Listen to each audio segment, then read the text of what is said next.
இரண்டாம் வாசகம். திருத்தூதர் பவுல் எபேசியருக்கு எழுதிய திருமுகத்திலிருந்து வாசகம்.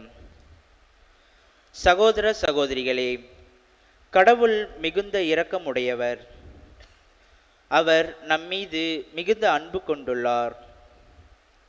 குற்றங்களின் காரணமாய் இறந்தவர்களாயிருந்த நாம் அவ்வன்பின் மூலம் இணைந்து உயிர் பெறச் செய்தார்.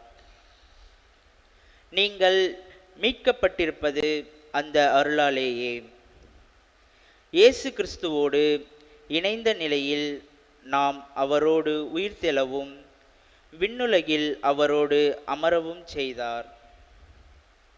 கிறிஸ்து இயேசு வழியாக கடவுள் நமக்கு செய்த நன்மையையும் அவரது ஒப்புயர்வற்ற அருள் வளத்தையும் இனிவரும் காலங்களிலும் எடுத்து காட்டுவதற்காகவே இவ்வாறு செய்தார்.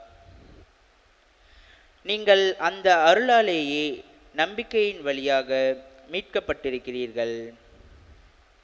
இது உங்கள் செயல் அல்ல, மாறாக இது கடவுளின் கொடை. இது மனித செயல்களால் ஆனது அல்ல. எனவே எவரும் பெருமை பாராட்ட இயலாது.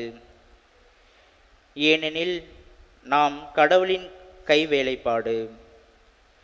நற்செயல்கள் புரிவதற்கென்றே கிறிஸ்து இயேசு வழியாக படைக்கப்பட்டிருக்கிறோம். இவ்வாறு நற்செயல்கள் புரிந்து வாழும்படி கடவுள் முன்கூட்டியே ஏற்பாடு செய்திருக்கிறார். ஆண்டவரின் அருள்வாக்கு. இறைவனுக்கு நன்றி.